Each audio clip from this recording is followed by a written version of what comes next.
AP తెలంగాణలో మళ్లీ సూర్యుడు నిప్పులు కక్కుతున్నాడు. ఉదయం 8 గంటల నుంచే భానుడు ప్రతాపం చూపుతుండటంతో ప్రజలు బయటికి వెళ్లలేని పరిస్థితి నెలకొంది. మండు టెండలకు తోడు ఉక్కపోత కూడా ఎక్కువ అవడంతో ప్రజలు తీవ్ర ఇబ్బందులు ఎదుర్కొంటున్నారు. శుక్రవారం 145 మండలాల్లో తీవ్ర వడగాలులు వీచే అవకాశం ఉందని వాతావరణ శాఖ తెలిపింది.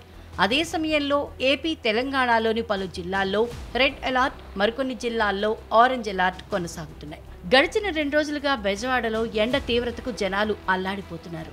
దీనికి సంబంధించి మా కరెస్పాండెంట్ క్రాంతి మరింత సమాచారం అందిస్తారు.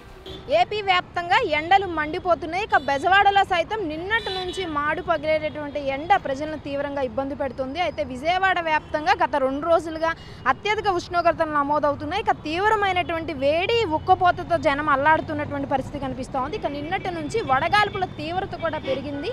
ఇక ఏపీ వ్యాప్తంగా రోహిణి కార్తె ప్రభావం తీవ్రంగా కనిపిస్తోంది. ఇక విజయవాడలో సైతం ఉదయం 8 గంటల నుంచే తీవ్రమైనటువంటి వేడి ఉక్కపోత ఎండ తీవ్రత ఎక్కువగా ఉన్నటువంటి పరిస్థితి కనిపిస్తోంది. చుట్టూ ఉన్నటువంటి కొండల ప్రభావంతో సాయంత్రం 8 అయినా కూడా ఎండ తీవ్రత కానీ వేడి తీవ్రత కానీ తగ్గినటువంటి పరిస్థితి కనిపించట్లేదు. ఇక ఇవాళ ఏపీ వ్యాప్తంగా 145 మండలాల్లో వడగాల్పులు వీచేటటువంటి ప్రభావం ఉంది. అండ్ అలాగే 31 మండలాల్లో ఎక్కువగా వడగాల్పులు వీచేటటువంటి ప్రభావం ఉందని ఇప్పటికే డిజాస్టర్ మేనేజ్మెంట్ అధికారులు సూచించడం జరిగింది. అయితే వడగాల్పులు వీచేటటువంటి ఏరియాల్లో మనం చూసుకుంటే కనుక విజయనగరం, పార్వతీపురం, మన్యం అండ్ అలాగే అల్లూరు, ఏలూరు, కృష్ణా, ఎన్టీఆర్ జిల్లాతో పాటు గుంటూరు, బాపట్ల, పల్నాడు, ప్రకాశం జిల్లాతో పాటు అన్నమయ్య, సత్యసాయి, వైఎస్ఆర్, నంద్యాల జిల్లాలు కూడా ఉన్నాయి. అయితే ఈ మొత్తం జిల్లాల్లో తీవ్ర స్థాయిలో వడగాల్పులు వీచేటటువంటి అవకాశం ఉంది. కాబట్టి ఖచ్చితంగా 9 గంటల నుంచి సాయంత్రం 5 గంటల వరకు అత్యవసరమైతే తప్ప ఇంట్లోంచి ఎవరు కూడా బయటికి రావద్దని చెప్పి వాతావరణ శాఖ హెచ్చరికలు జారీ చేస్తూ ఉన్నటువంటి పరిస్థితి కనిపిస్తుంది. మరో 3 రోజుల పాటు ఎండల తీవ్రత ఇదే విధంగా ఉంటుంది. కాబట్టి